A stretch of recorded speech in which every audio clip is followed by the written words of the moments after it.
अल्हम्दुलिल्लाह रब्बिल आलमीन वस्सलातु वस्सलामु अला रसूलिहिल करीम व अला आलिहि व अस्हाबिहि अजमईन अम्मा बाद वअऊज़ु बिल्लाहि मिनश शैतानिर रजीम बिस्मिल्लाहिर रहमानिर रहीम शहरु रमज़ान अल्लज़ी उन्ज़िला फ़ीहिल क़ुरआन हुदल लिन्नास व बय्यिनातिम मिनल हुदा वल फ़ुरक़ान बिस्मिल्लाहिर्रहमानिर्रहीम रब्बिश्रह ली सदरी व यस्सिर ली अमरी वहलुल उक़दतम मिन लिसानी यफ़क़हू क़ौली।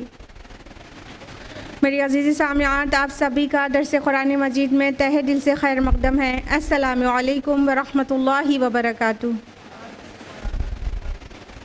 कैसे आप सभी लोग? अल्हम्दुलिल्लाह। अल्लाह ताला आपको अच्छा रखे, हिदायत और सिरात मुस्तकीम पर रखे, दुनिया और आखिरत दोनों में कामयाबी और कामरानी अता करे, आमीन। कौन सी सूरा चल रही है दर्स कुरान में? जी अच्छा, ठीक है। सूरा मुमिनून मुकम्मल हो गई है, तो कौन सी सूरा स्टार्ट होनी चाहिए? सूरा नूर स्टार्ट होनी चाहिए। ठीक है, आप लोग कहते हैं तो हम सूरा नूर स्टार्ट कर देते हैं। सूरा नूर मुसहफ़ में 24 नंबर की सूरा है और ये एक मदनी सूरा है। इसका नाम सूरतुन नूर आया है आय नंबर 35 से, जहाँ पर है अल्लाहु नूरुस समावाति वल अर्द। बहुत प्यारी और बहुत मुश्किल आयत है, मुश्किल टू बी एक्सप्लेन्ड ना। वहाँ से इसका नाम माखूज़ है नूर। जहाँ तक इसके ज़माने नुज़ूल की बात है तो ये 6 हिजरी में नाजिल हुई है, 6 हिजरी के भी निस्फ़ आखिर में। और इसके जो मसावी मज़ामीन की एक और सूरा कुरान में एग्ज़िस्ट करती है, उसका क्या नाम है? बताइए जल्दी। सूरा नूर के सब्जेक्ट से मिलते हुए सब्जेक्ट पे एक सूरा और है, बिल्कुल सही, सूरा अहज़ाब।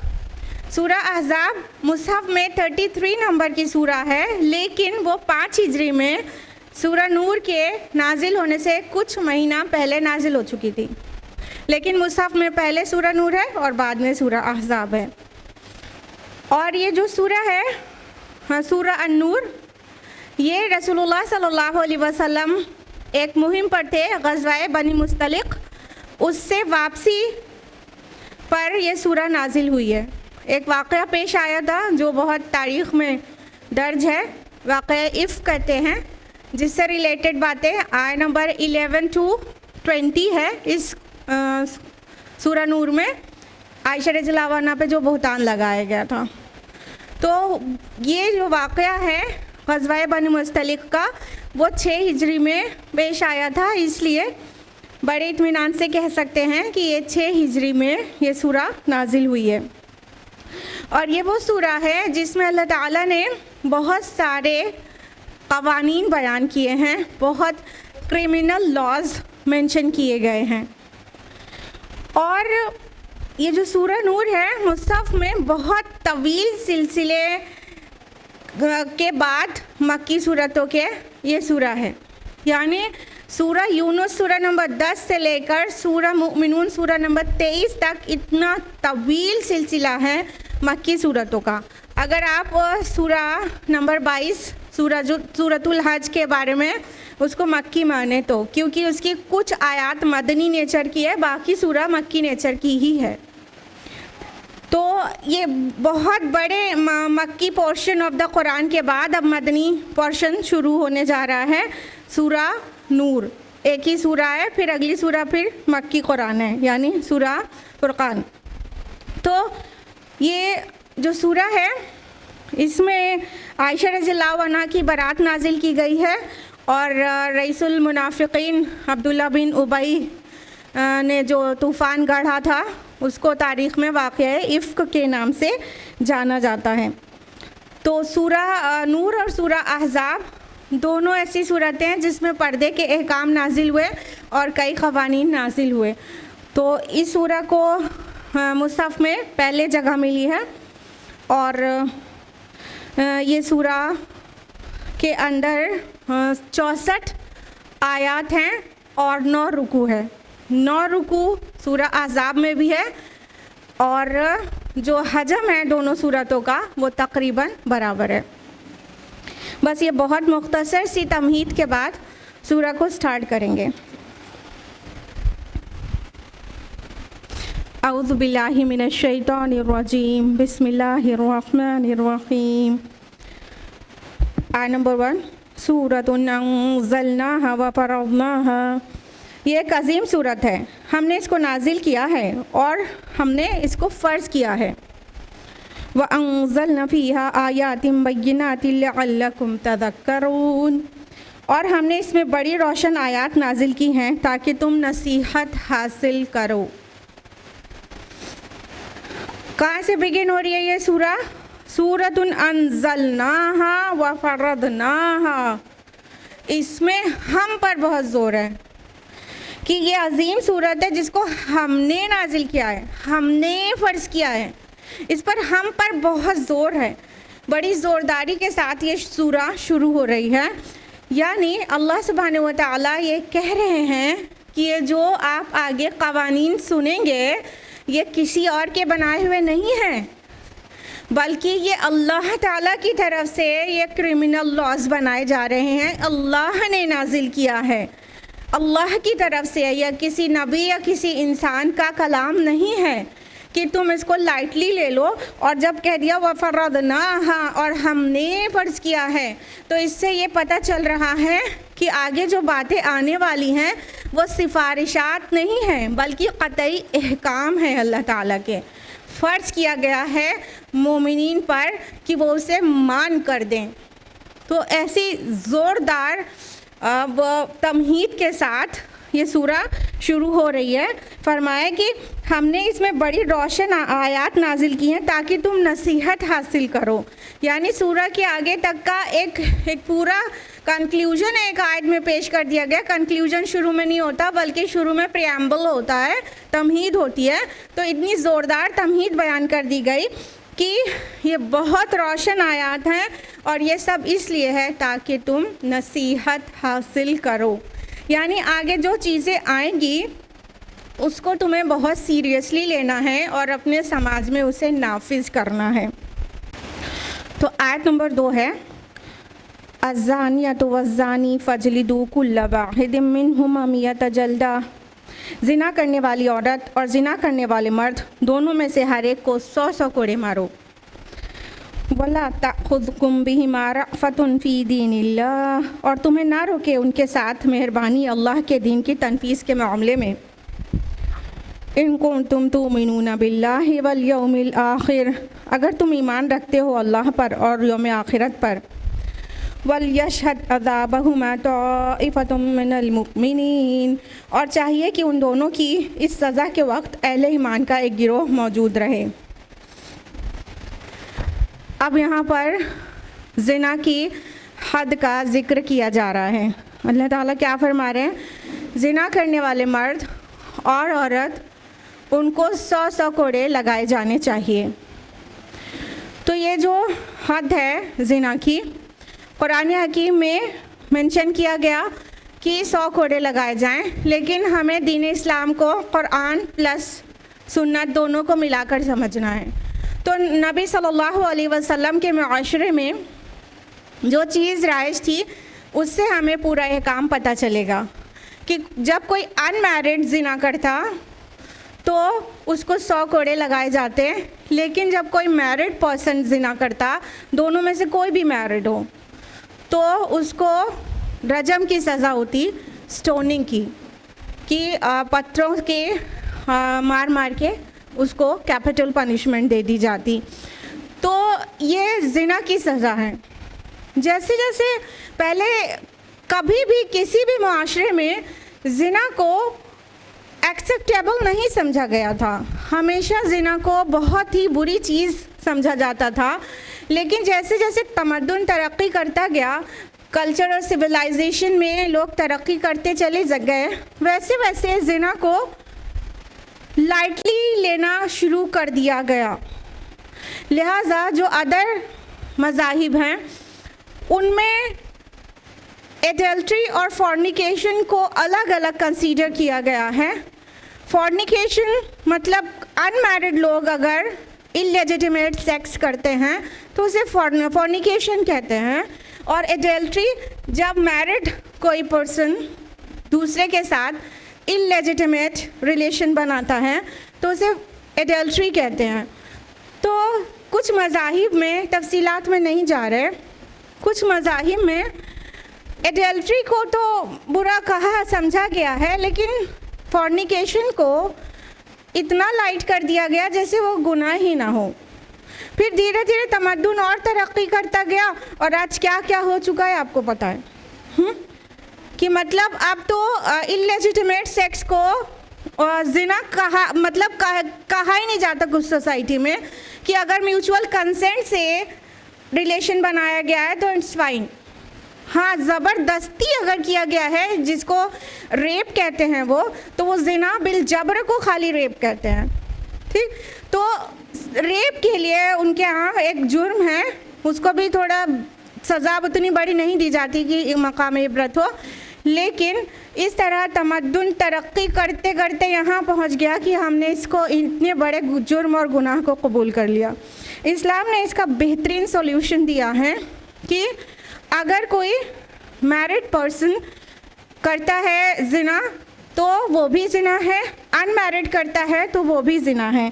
इस्लाम ने क्या दिया है सॉल्यूशन कि अगर अनमैरिड है तो 100 लैशेस पड़ेंगे, उसको 100 कोड़े की सज़ा मिलेगी, और अगर मैरिड पर्सन ने ऐसा किया है तो उसको कैपिटल पनिशमेंट मिलेगी, स्टोनिंग के ज़रिए रजम कर दिया जाएगा, उसे सज़ाए मौत दे दी जाएगी। तो अल्लाह ताला ने फरमाया कि तुम्हें उनके साथ किसी तरह की मेहरबानी ना सूझे, कोई तुम्हें तरस ना आए उनके ऊपर, अल्लाह के हुक्म की तनफीज़ में तुम्हें तरस ना आए।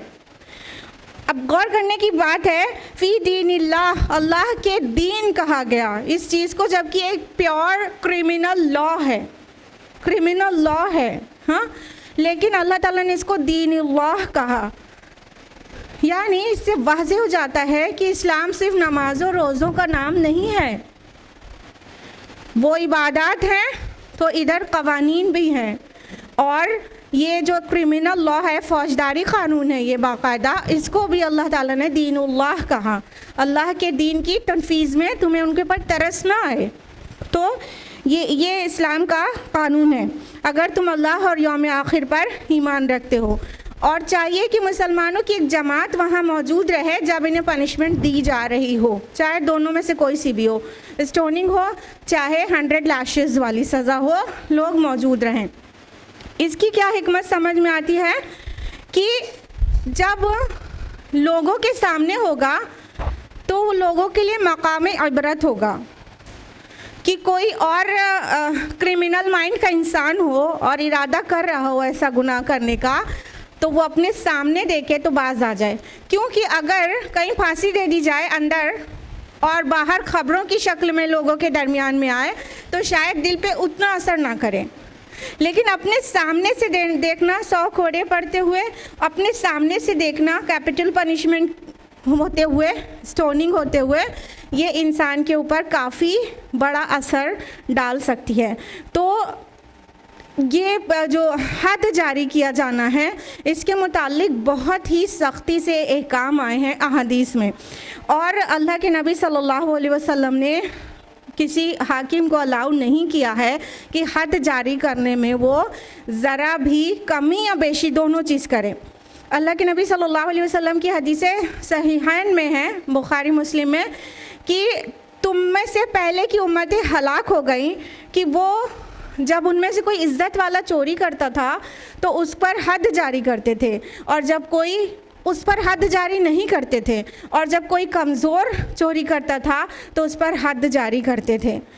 तो ये उम्मतों की और हुक्काम की हलाकत का सबब है कि अल्लाह ताला जो कानून नाजिल कर दे उस पर से कमी या बेशी किया जाए, या मुतासिर हुआ जाए कि सामने वाला बड़ा रेप्यूटेड पर्सन है तो हद जारी ना की जाए, या सामने वाला कमज़ोर है तो उस पर तरस खा के पूरी हद जारी ना किया जाए। कोई कमी, एक लाश भी अगर एक कोड़ा भी कम मारा गया तो भी वो शख्स मुजरिम है, रोज़े आखिरत अल्लाह ताला उससे सवाल करेगा, और एक कोड़ा अगर ज़्यादा मार दिया गया तो भी वो शख्स मुजरिम है, रोज़े आखिरत अल्लाह ताला उससे सवाल करेगा।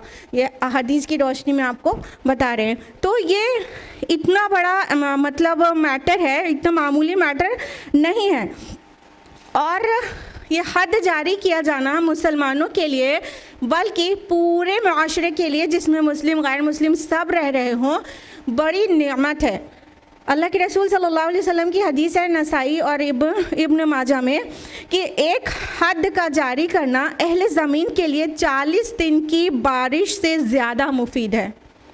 क्यों? आपको समझ में आ ही गया कि जब सामने से हद जारी की जाएगी, उस पर 100 लैशेस मारे जाएंगे या तो कैपिटल पनिशमेंट दी जाएगी, तो जितने क्रिमिनल माइंडेड लोग हैं वो अपने काम से मोस्ट ऑफ ऑल बाज आ जाएंगे, तो समाज में अमन कायम हो जाएगा, अमन कायम हो जाएगा। अल्लाह ताला ने चोरी के मुतालिक जो आयत नाजिल की है सूरह माइदा सूरह नंबर 5 आयत नंबर 38 में, उसमें ये मेंशन किया है जज़ाअम बिमा कसबा नकालम मिनल्लाह, उनके लिए बदला है, उनके लिए बदला और जुर्म को रोकने की सज़ा है। यानी ये जो हैंड को चॉप कर देना सज़ा है चोरी करने की, तो उसी आयत में ये मेंशन्ड है कि ये उनका बदला है जो उन्होंने कमाया, और जुर्म को रोकने की सज़ा है। यानी उसके बाद चोरी से रुकेगा ना, हाथ कट जाएगा तो फिर अगला चोरी करने का इरादा भी नहीं करेगा।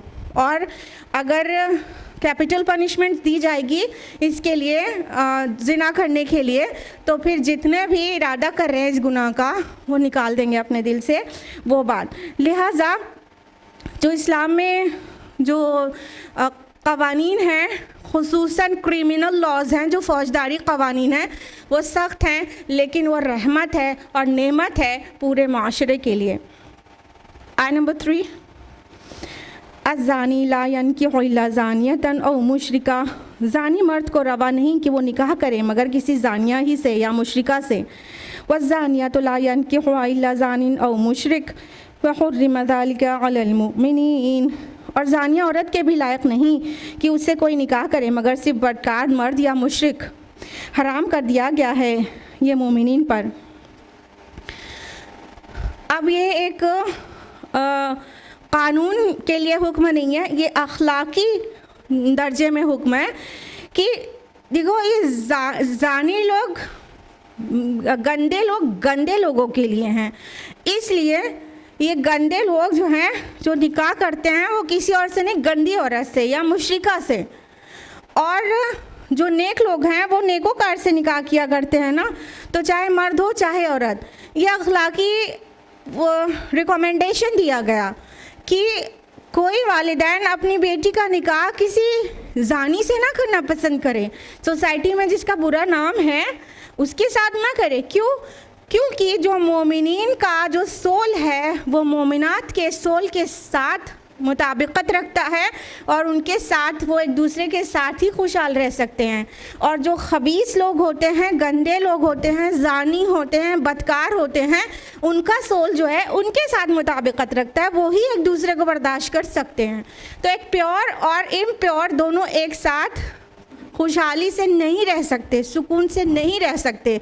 तो गंदे गंदों के लिए हैं और पाक पाकों के लिए हैं। इसलिए हमेशा ये देखना चाहिए कि एक मोहसिना का, अभी अनमैरिड को ही मोहसिना कह रहे हैं, एक नेक पाक दामन औरत का निकाह एक पाक दामन मर्द से होना चाहिए, ना कि जिसके नाम बहुत सारे गुनाह और ऐसे फॉर्निकेशन में इंडल्ज होना रिकॉर्डेड हो।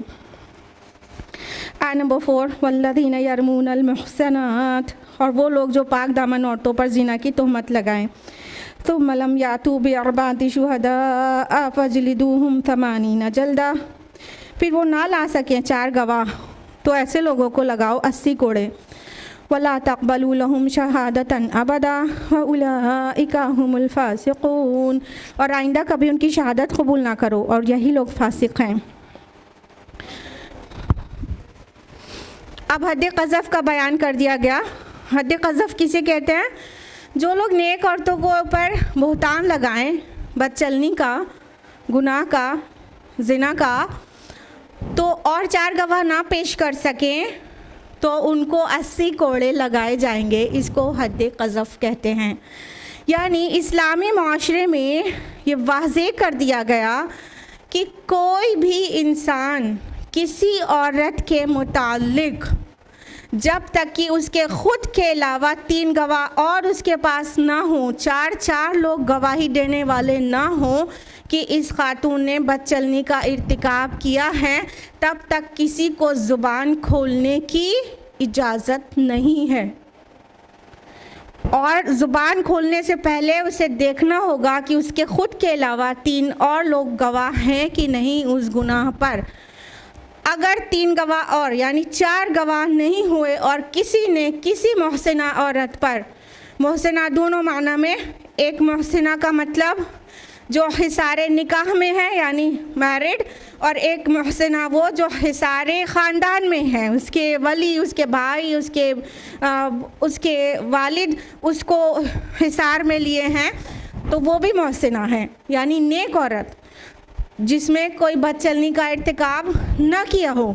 तो ऐसी ख़वातीन चाहे मैरिड हो चाहे अनमैरिड, इनके ऊपर कोई भी ये बात कहता है कि इसने ये गुनाह ज़िना क्या गुनाह किया है, ये बदचलन है, तो और उसके पास कोई 3 गवाह और नहीं है, 2 भी हों, 1 हो 2 भी हों, 3 लोग कह रहे हैं, तब भी उसको 80 कोड़े लगाए जाएंगे। 80 लाशेस, 80 कोड़े लगाए जाएंगे। और सिर्फ इतना ही नहीं बल्कि उसकी कोई शहादत कबूल नहीं की जाएगी। इस्लाम में एक इस्लामिक सोसाइटी में, इस्लामिक स्टेट में एक काइंड ऑफ बायकॉट होगा, उसकी शहादत कबूल नहीं की जाएगी। किसी भी चीज़ के लिए वो गवाही लेकर आएगा तो उसकी गवाही कबूल नहीं की जाएगी। क्या क्या पता चला इससे?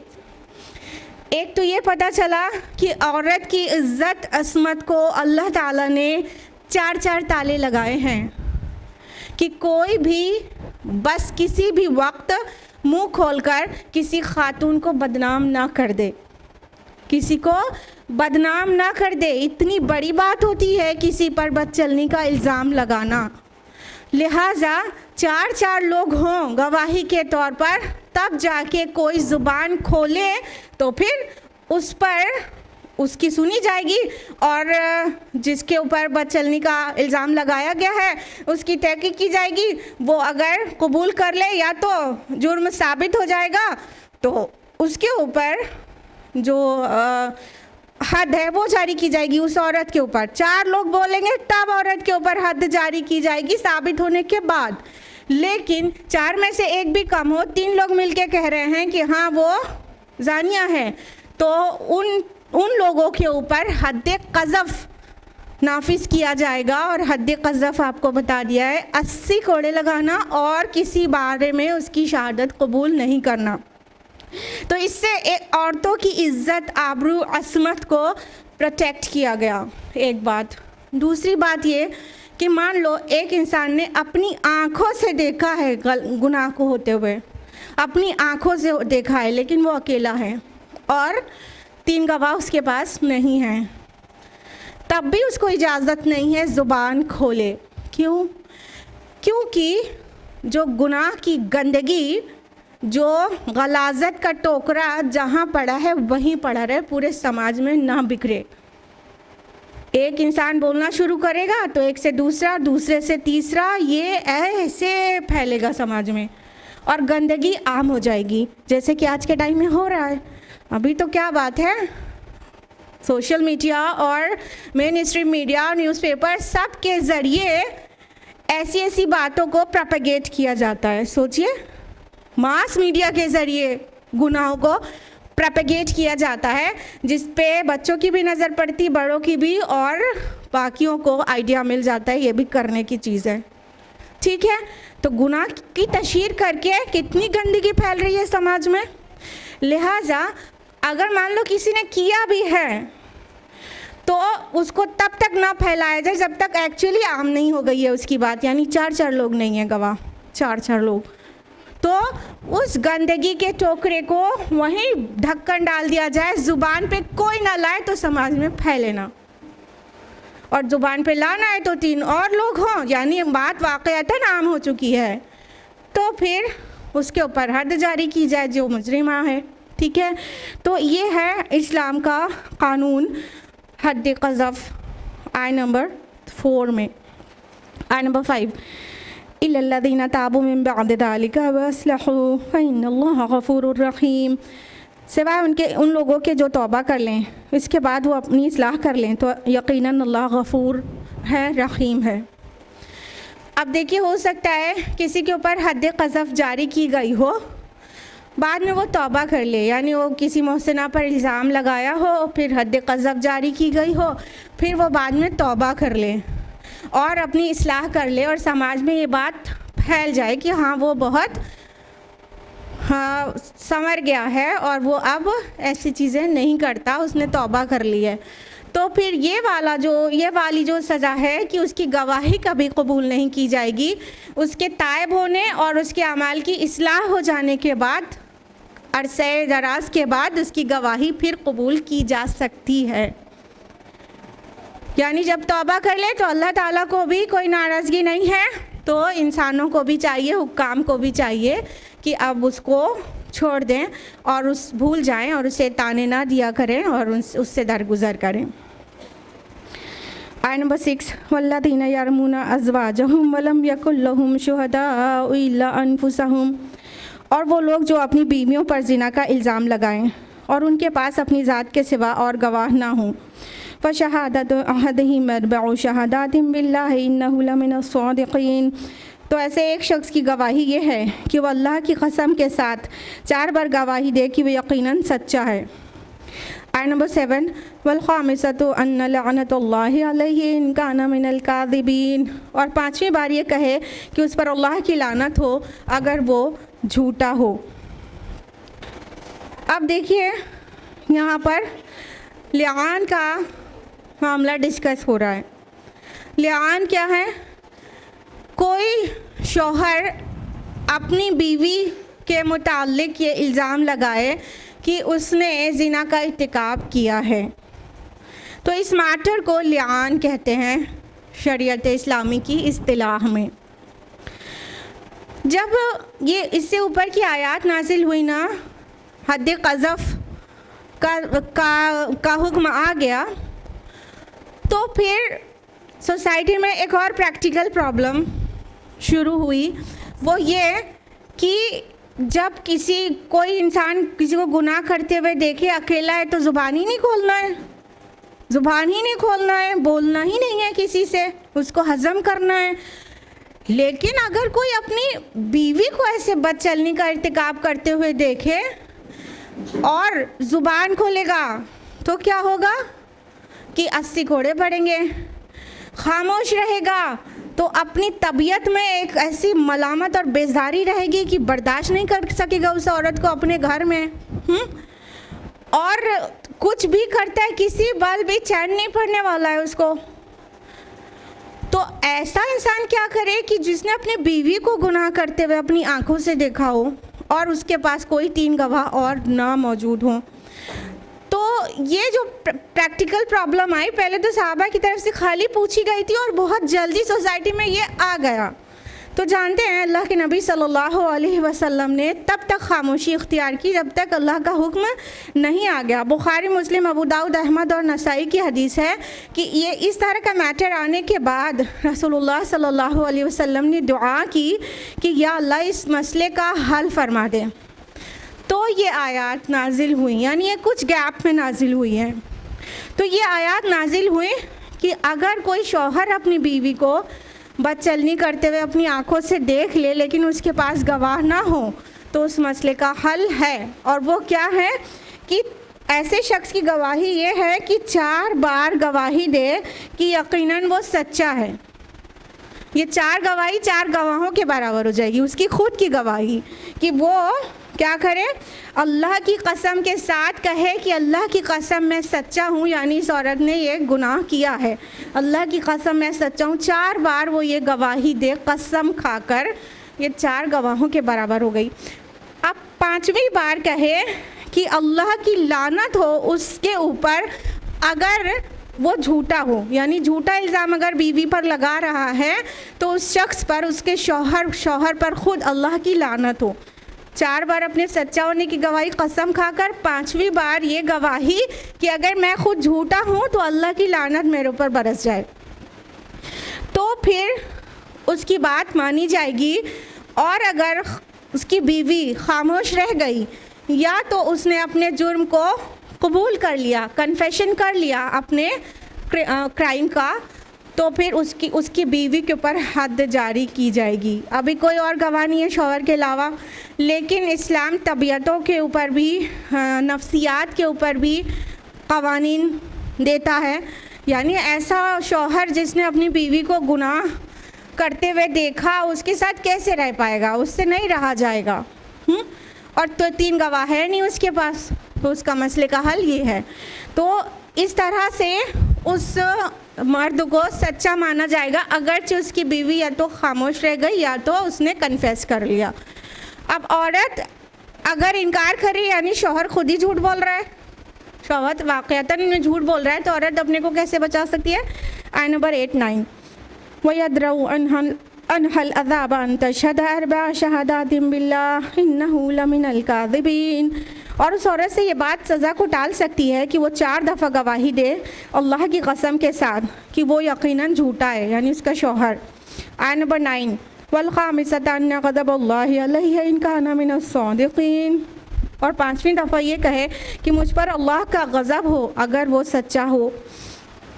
यानी औरत अपने को हद जारी किए जाने से बचाना चाहती है, तो फिर औरत को कहना होगा 4 बार अल्लाह ताला की कसम खाकर कि यकीनन उसका शौहर झूठ बोल रहा है, झूठ बोल रहा है। 4 बार वो ये गवाही दे कि उसका शौहर झूठा है, उसने ऐसा कोई गुनाह का इर्तिकाब नहीं किया है। और 5वीं बार वो ये कहे कि अल्लाह का गज़ब नाजिल हो मुझ पर अगर ये सच्चा हो, यानी उसका शौहर सच बोल रहा हो तो उस औरत पर अल्लाह का गज़ब नाजिल हो जाए। अगर औरत बीवी ये गवाही दे देती है 5 बार, 4 बार गवाही और 1 बार अपने लिए बदुआ, ये 5 चीज़ें वो कर लेती है, तो उस पर हद जारी नहीं की जाएगी और टाल दिया जाएगा कि औरत ने भी कसम खाकर गवाही दे दी है, तो औरत के ऊपर हद जारी नहीं की जाएगी, लेकिन दोनों में इफ्तिराक करा दिया जाएगा। अब दोनों शौहर बीवी एक दूसरे से अलग अलग हो जाएंगे, एक दूसरे के साथ नहीं रहेंगे। आय नंबर 10 वलौला फज़लुल्लाहि अलैकुम व रहमतुहु। और अगर तुम लोगों पर अल्लाह का फ़ज़ल और उसकी रहमत ना होती, व अन्नल्लाह तव्वाबुन हकीम, और ये कि अल्लाह बहुत तौबा कबूल करने वाला और बहुत हिकमत वाला है। अब देखिए यहाँ पे कुछ अल्फाज मुक़द्दर हैं, यानी अंडरस्टूड है, उसको रिवील नहीं किया गया है। अल्लाह ताला फरमा रहे हैं कि अगर अल्लाह का फ़ज़ल और उसकी रहमत तुम पर ना होती, और ये कि अल्लाह बहुत तौबा कबूल करने वाला और बहुत हिकमत वाला है, ये बात के अंदर कुछ अंडरस्टूड वर्ड्स हैं कि अगर अल्लाह की रहमत तुम पर ना होती, तुम्हारे शामिल हाल ना होती, और अल्लाह तौबा कबूल करने वाला और साहिब हिकमत ना होता, तो तुम अपनी बीवियों के इल्ज़ाम में बहुत गलत रास्ते पर चले जाते और बहुत सख्त कदम उठा लेते और हलाकत में पड़ जाते। यानी साहबा ने आगे पूछा ही था, या रसूलुल्लाह, अगर बोलते हैं तो 80 घोड़े पड़ेंगे, अगर कत्ल कर देते हैं तो आप हमको कत्ल कर देंगे, और अगर हम उसके साथ रहते तो कैसे रहें, हमारा अपना मतलब हम गैरत का मामला है, कैसे रहें। तो अल्लाह ताला ने उसके ऊपर भी हुक्म नाजिल कर दिया और वाज़े कर दिया कि अगर अल्लाह ताला की रहमत और फ़ज़ल ना होता, और तुम्हारे छोटे बड़े गुनाहों से अल्लाह दरगुजर करके ये हुक्म नाजिल नहीं कर देता तो तुम बड़े एक्सट्रीम पे चले जाते। नहीं, कोई अपनी बीवी को भी मार डालता और उस जिसके साथ गुनाह करते हुए देखा उसको भी मार डालता, दो कत्ल कर डालता, और अल्लाह जाने उसके बाद उस कत्ल के साथ और कितने फसाद खुल जाते, उसके मैके वाले फिर इसको कत्ल कर जाते, एक लंबा सिलसिला हो जाता। तो अल्लाह ताला अपना फ़ज़ल याद दिला रहा है कि अगर अल्लाह का फ़ज़ल रहमत ना होती और अल्लाह इतना हकीम और दाना ना होता तो तुम पर बहुत मुश्किल आ जाती, लेकिन अल्लाह ताला ने अपनी हिकमत से तुम पर अहकाम नाजिल करके तुम्हारी लाइफ को ईज़ी कर दिया। अब आयत नंबर 11 से 20 तक जो आयत हैं वो वाक़या इफ़्क के मुताल्लिक़ हैं, और इससे पहले कि इन आयत को रिसाइट किया जाए, वाक़या इफ़्क को मुख्तसर में आपके सामने बयान कर दें ताकि आगे का तसलसल बहुत अच्छी तरह से समझ में आए। वाक़या इफ़्क उस वाक़या को कहते हैं जब आयशा रज़ियल्लाहु अन्हा पर बहतान लगाया गया था। तो कुछ कहीं और से बयान करने के बजाय सहीह अल बुखारी और कई अहादीस में आयशा रज़ियल्लाहु अन्हा का ख़ुद का नरेशन है, उन्होंने ख़ुद इस वाक़े को बाद में पूरा बहुत तफसील से बयान किया है। उसकी बीच की कुछ चीज़ें छोटी छोड़ते हुए मेन वाक़या हम आपको बयान किए देते हैं। आयशा रज़ियल्लाहु अन्हा फरमाती हैं कि रसूलुल्लाह सल्लल्लाहु अलैहि वसल्लम की ये हैबिट थी कि किसी भी ग़ज़वा में जाने के लिए, किसी भी सफ़र में जाने के लिए बीवियों के दरमियान क़ुरआ डालते और जिसका नाम निकल आता उसको सफ़र में साथ ले जाते। तो ग़ज़वा बनी मुस्तलिक़ जो कि 6 हिजरी में पेश आया था, उसके लिए क़ुरआ डाला गया और आयशा रज़ियल्लाहु अन्हा का नाम निकला। तो ग़ज़वा बनी मुस्तलिक़ में साथ में आयशा रज़ियल्लाहु अन्हा सफ़र में साथ चली गई। ग़ज़वे से फ़ारिग होकर रसूलुल्लाह सल्लल्लाहु अलैहि वसल्लम और तमाम मुसलमानों का जो काफ़िला था वो लौट रहा था और मदीना के करीब ही पहुंच चुका था, थोड़ा ही दूर पे था मदीना के। वहाँ पर मिडनाइट में पड़ाव पड़ा हुआ था। उस दरमियान में आयशा रज़ियल्लाहु अन्हा क़ज़ाए हाजत के लिए, उनका खुद का नरेशन है, मैं क़ज़ाए हाजत के लिए जंगल की तरफ चली गई और वहाँ जब क़ज़ाए हाजत से फ़ारिग होकर वापस आए तो उन्होंने गले पे हाथ रखा तो उनका हार गायब था। तो वो वापस अपने हार को ढूंढने के लिए चली गई। जब वहाँ पे हार को देर तक ढूंढती रहीं और अभी सुबह नहीं हुई थी, एंड नाइट था, वो देर तक ढूंढती रहीं, फिर उनका हार उनको मिल गया और वो हार लेकर जब वापस लौटी तो देखती हैं काफ़िला कूच कर गया है। तफसीलात भी खुद ही बताती हैं कि मैं एक हौदज में हुआ करती थी और मेरे हौदज को 4 मर्द उठाकर सवारी पे रखते थे और उस वक्त में औरतें इतना ज़्यादा खाने पीने को नहीं होता था तो बहुत दुबली पतली हल्की फुल्की हुआ करती थी। लिहाजा मेरे हौदज को जब उठाया गया तो चारों मर्दों को पता ही नहीं चला कि मैं उसके अंदर मौजूद नहीं हूँ और उन्होंने उठाकर उसको रख दिया ऊँट पर और काफ़िला रवाना हो गया। और जब मैं वापस आई तो देखा कि काफ़िला कूच कर चुका है। तो मैं वहीं पर बैठ गई ये इस इंतज़ार में कि जब ये लोग कहीं जाकर पहुंचेंगे अगली मंजिल पर और वहाँ मुझे नहीं पाएंगे, खुद ही ढूंढते हुए पीछे पलटेंगे और तब मैं काफ़िले के साथ हो लूँगी। तो वो वहाँ पर बैठ गई, टेक लगाकर लेट गई, फिर उनको नींद आ गई और उनकी नींद खुली जबकि सफ़वान बिन मुअत्तल रज़ियल्लाहु अन्हु ने कहा इन्ना लिल्लाहि व इन्ना इलैहि राजिऊन और बाआवाज़ बुलंद कहा।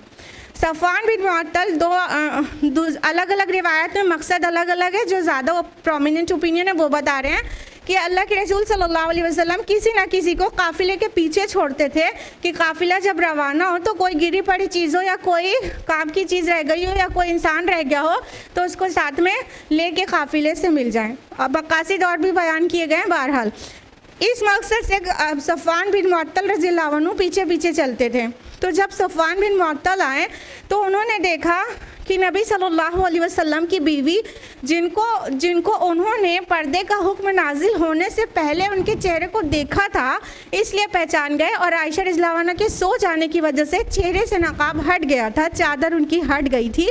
तो उन्होंने देखा कि ये तो नबी की बीवी हैं तो उन्होंने ज़ोर से कहा इन्ना लिल्लाहि व इन्ना इलैहि राजिऊन। तो आयशा रज़ियल्लाहु अन्हा की आँख खुल गई, उन्होंने फ़ौरन अपने चेहरे को चादर से कवर किया और सिमट कर बैठ गईं।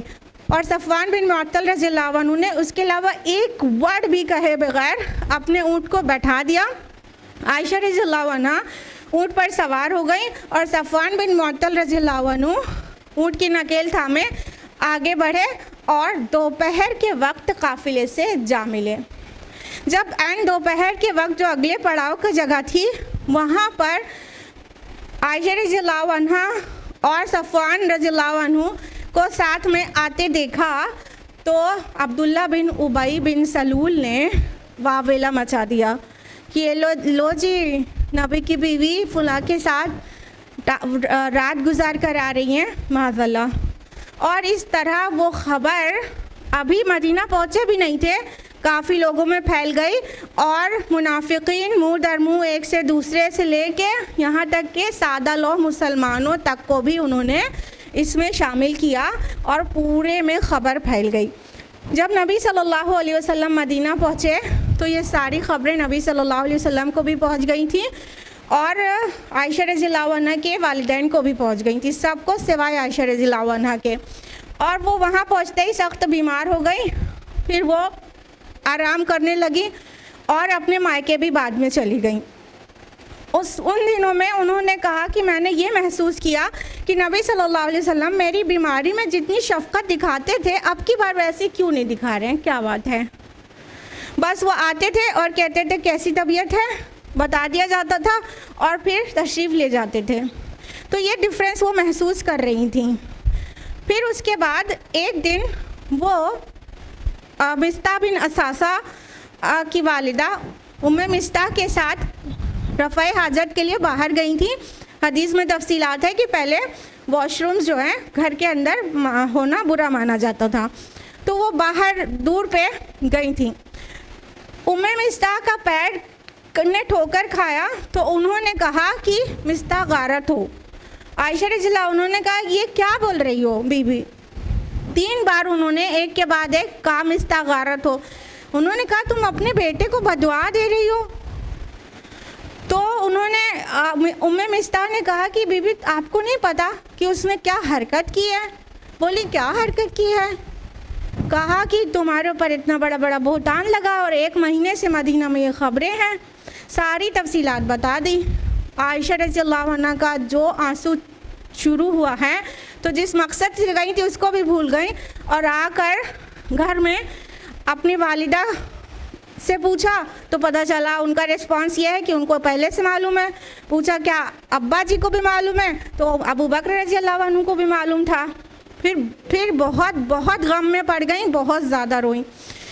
फिर रसूलुल्लाह सल्लल्लाहु अलैहि वसल्लम ने बहुत बेचैनी का आलम, 1 महीना गुजर गया और बीवी पर इतना बड़ा इल्ज़ाम है और अपने से अगर कहते हैं कि नहीं वो पाक दामन है तो समाज कहेगा देखो जी कैसा जादू चलाया है बेगम ने, और जानते कुछ नहीं फिर भी पाक दामन है। तो आप सल्लल्लाहु अलैहि वसल्लम बहुत बेकली के आलम में गुजार रहे थे और आयशा रज़ियल्लाहु अन्हा भी। यहाँ तक कि एक दिन रसूलुल्लाह सल्लल्लाहु अलैहि वसल्लम आए आयशा रज़ियल्लाहु अन्हा के पास और उनके वालिदा उनके अगल बगल बैठे हुए थे आयशा रज़ियल्लाहु अन्हा के, और एक अंसारी ख़ातून भी बैठी हुई थी कमरे में। तो रसूलुल्लाह सल्लल्लाहु अलैहि वसल्लम ने फरमाया कि ए आयशा अगर तुम पाक हो तो अल्लाह तुम्हारी बारात नाजिल कर देगा, और अगर तुमसे कोई ख़ता हो गई है तो अल्लाह से तौबा करो, अल्लाह माफ़ कर देगा। तो आयशा रज़ियल्लाहु अन्हा इतना ज़्यादा अंदर से गुस्सा गई कि उन्होंने कहा कि अगर तुम लोग मतलब माँ बाप और शौहर सब को एड्रेस करके कहा कि अगर मैं अभी ये कह दूँ कि मैंने ऐसा नहीं किया है तो तुम नहीं मानोगे, और अगर मैं कह दूं कि और अल्लाह जानता है कि मैंने नहीं किया है, और अगर मैं कह दूं कि मैंने किया है और अल्लाह जानता है मैंने नहीं किया है तो तुम सब मान लोगे।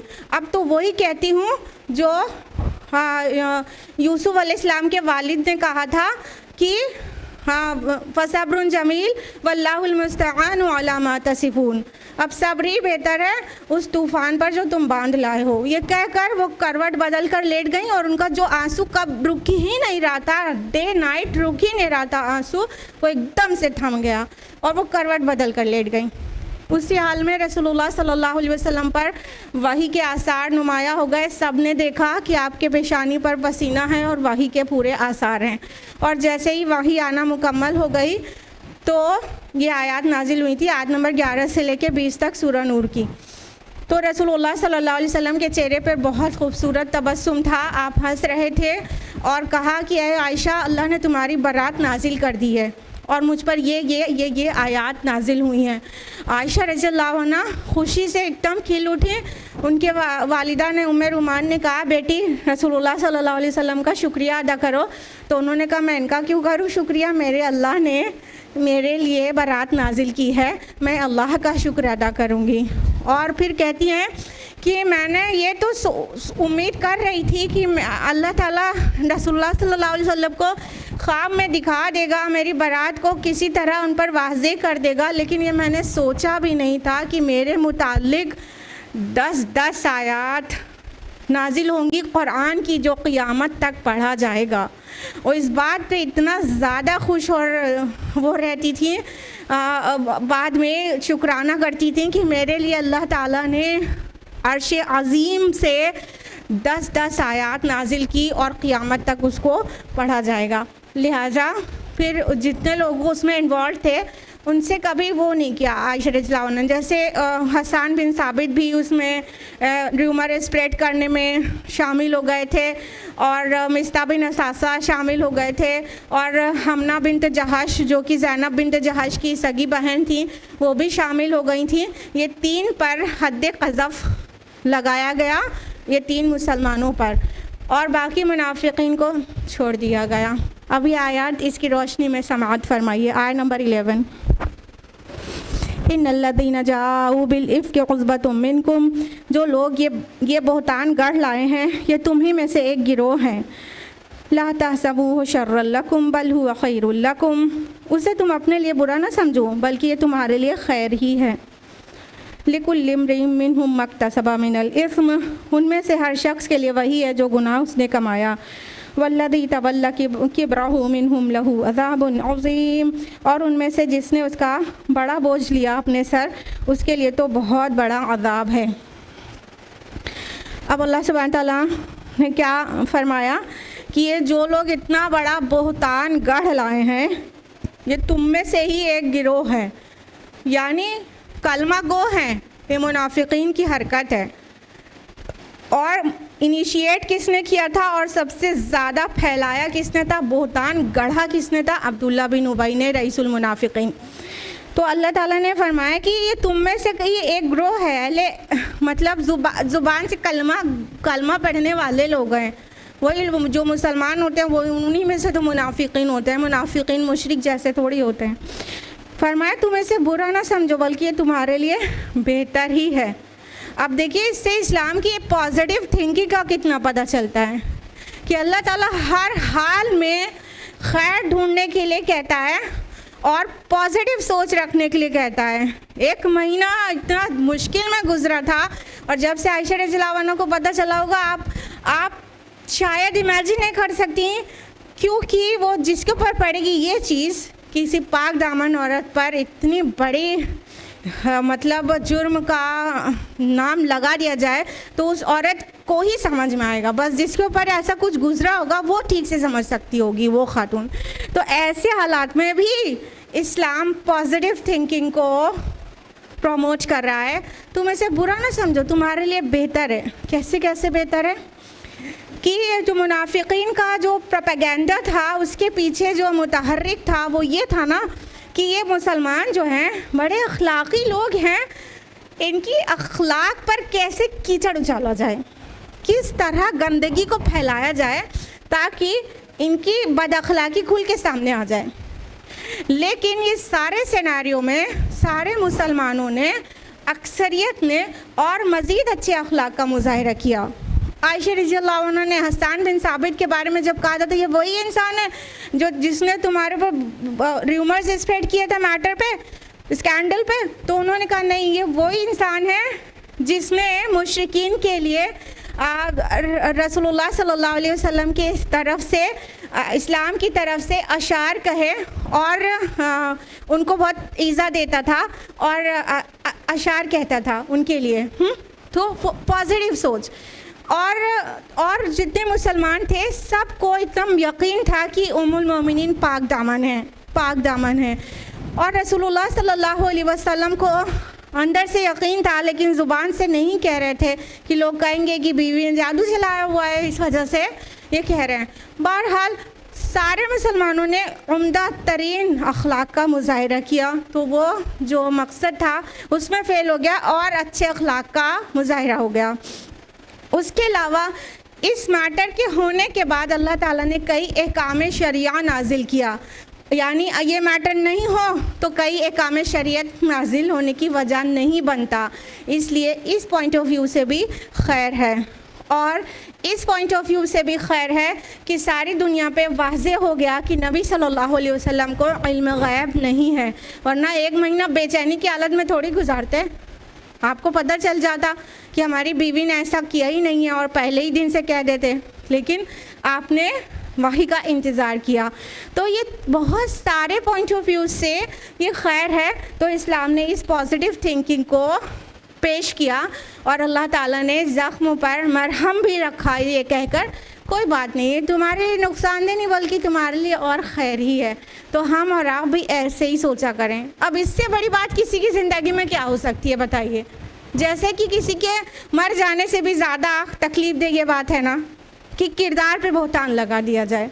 तो जब इस टाइम पर भी कह दिया गया बेहतर है तुम्हारे लिए, तो हमें और आपको जो मसाइब और मसाइल आया करें उसमें खैर ढूंढा करें और यकीन रखा करें इसमें कोई खैर भी पिन्हा होगी जो अभी नहीं दिख रही है, बाद में दिख भी सकती है।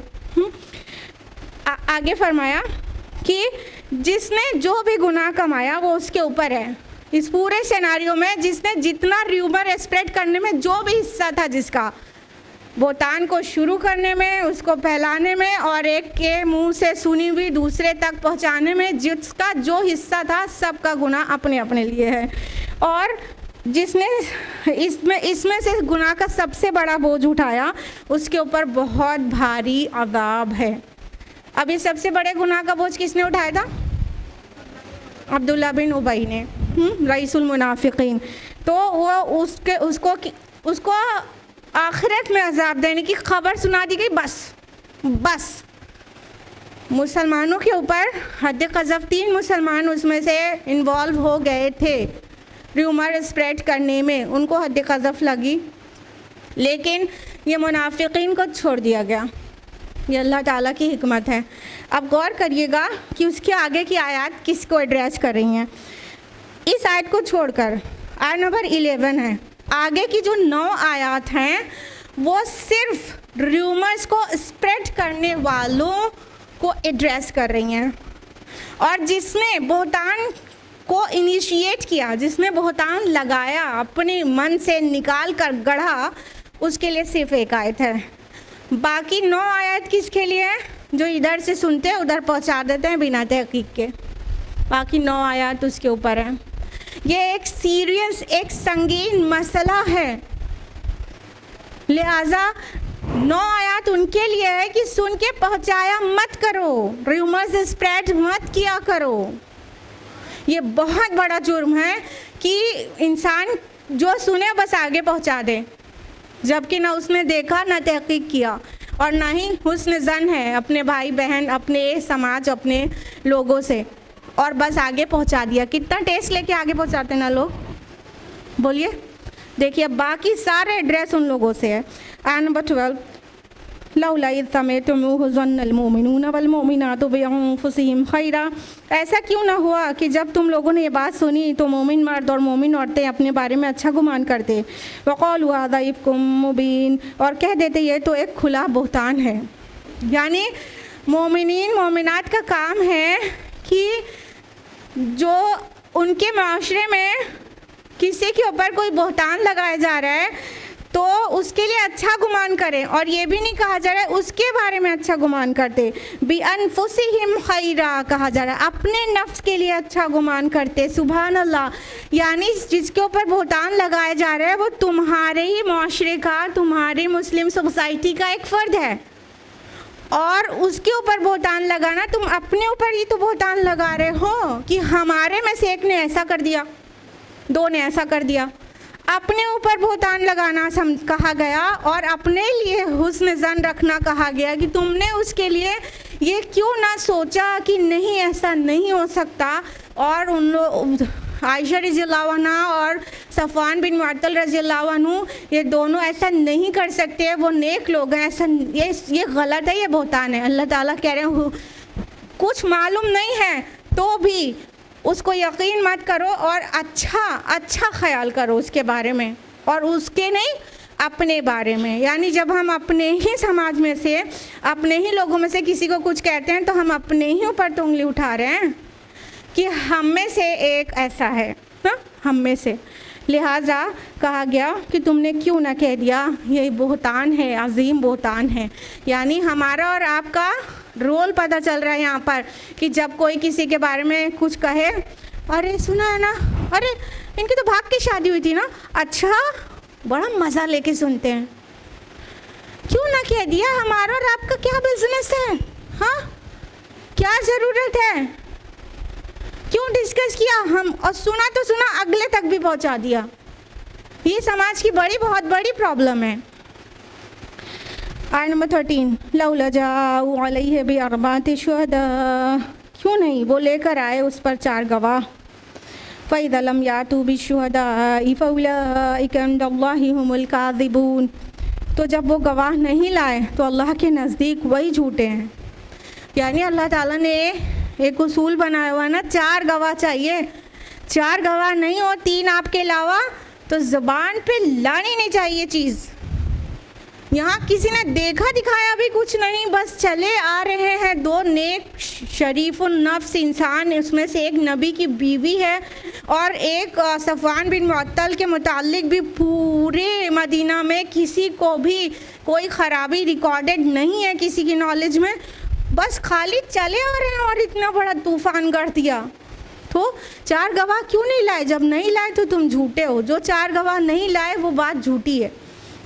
आयत नंबर 14, वलौला फज़लुल्लाहि अलैकुम व रहमतुहु फिद दुनिया वल आखिरति लमस्सकुम फीमा अफ़दतुम फीहि अज़ाबुन अज़ीम, और अगर ना होता अल्लाह का फ़ज़ल और उसकी रहमत तुम पर दुनिया और आखिरत में, तो ज़रूर तुम्हें पहुँचता बहुत बड़ा अज़ाब इस मामले के बाइस जिसका तुमने चर्चा किया था। अल्लाह ताला अपना फ़ज़ल याद दिला रहे हैं कि तुमने ऐसे बड़ी गलती की है, इतना बड़ा जुर्म किया है कि अगर अल्लाह ताला अपने फ़ज़ल और रहमत से तुम्हें ना ढाँप लेता, यानी पूरे मदीना के माशरे को, जो जिसमें से मुस्लिम भी हैं और मुनाफिकीन भी हैं, अगर अल्लाह का खुसूसी फ़ज़ल उनके ऊपर ना हो गया होता तो अल्लाह ताला पता नहीं कौन सा अज़ाब उनको दे देता, पता नहीं कौन सी हलाकत उनके नाम कर देता। लेकिन अल्लाह ताला की भी हिकमत ये थी कि इस पूरे मैटर पर कानून शरीयत का नुज़ूल कर दिया जाए, तो आगे के लिए मसले का हल बन जाए। तो ये सारा तज़किया, तरबियत और तफ़हीम की आयात नाजिल हुई, क़वानीन की आयात नाजिल हुई, ताकि आइंदा ये काम ना किया जाए मुस्लिम माशरे में। बहुत आसान होता है ना दूसरे को कुछ भी कह देना। पता है इस्लाम इस चीज़ के लिए भी इजाज़त नहीं देता कि कोई कहीं से आ रहा है और किसी 2 लोगों ने देखा और आँख से इशारा भर कर दिया, बोला तक भी नहीं, खाली आँख से इशारा करके बता दिया देखो चली आ रही हैं। आँख से इशारा भी करना इजाज़त नहीं है। बहुत संगीन मैटर है, इस पर ध्यान दीजिएगा कि अल्लाह ताला ने एक रुकू पे ये पूरा मैटर डिस्कस किया है। 10 आयात नाजिल की हैं सिर्फ इस बात पर कि किसी के मुताल्लिक बग़ैर तहक़ीक़ के कोई बात बोलना और कोई और बोले तो उसको यकीन करके आगे पहुंचाना, ये बहुत बड़ा जुर्म है। लोग बड़े भोले बन जाते हैं ना, हमें क्या पता, उसने कहा था इसलिए हम कह रहे हैं। नहीं, हमने आगे पहुंचाया, हम मुजरिम हैं। तो किसी के मुतालिक भी जब तक अपनी आंखों से देखने के साथ 3 गवाह ना हो तब तक कुछ भी नहीं कह सकते, नहीं तो हम ही झूठे हैं जो कह रहे हैं। बिल्कुल बिल्कुल ध्यान रखें, ये बहुत बड़ा मसला है मुस्लिम सोसाइटी का। पहले ऐसे पाकबाज मुस्लिम माशरा कायम कर दिया गया था, फिर हमने सब कुछ बिगाड़ कर रख दिया है और बहुत टेस्ट लेकर इस तरह के र्यूमर्स को स्प्रेड करने के लिए हम एक लिंक बनते हैं, एक से सुनते हैं और 20, 25, 50 लोगों तक पहुंचाते हैं। ज़रा एक को 50 से मल्टीप्लाई करिए हर स्टेप पे, तो कितनी तेज़ी से बात समझ लीजिए कहाँ तक पहुंच रही है। और यही होता है, आपको पता है, अब तो मास मीडिया के ज़रिए पहुंचती है, तो सोचिए एक बार में लाखों करोड़ों लोगों को पता चल जाता है चीज़ें जो भी गलत हुई हैं, लिहाजा पूरे समाज में गंदगी बिखर जाती है। तो इस्लाम ने उसका सद्जवाब किया, तमाम क़वानीन नाजिल किए, तफ़हीम और तज़किये के लिए आयात अल्लाह ताला ने नाजिल की और वाज़े कर दिया कि मुस्लिम माशरा इन गंदगियों से पाक होना चाहिए। आय नंबर 14 तक हुआ है और टाइम अप हो गया है, इसलिए आज हम लोग यहीं रुकेंगे। आय नंबर 15 ऑनवर्ड्स इंशाअल्लाह नेक्स्ट वीक। अल्लाह ताला हम सभी को कुरान मजीद पढ़ने, समझने, गौर व फिक्र करने, अमल करने की तौफ़ीक़ अता फ़रमाए। अल्लाह ताला तौफ़ीक़ दे कि हम कुरान की आयत पर गौर व फिक्र करते हुए उस पर अमल करें और किसी भी गंदी बातों को स्प्रेड करने वालियाँ ना बने। आमीन या रब्बल आलमीन। वाखिर दावाना अल्हम्दुलिल्लाहि रब्बिल आलमीन। वस्सलामु अलैकुम व रहमतुल्लाहि व बरकातुहू।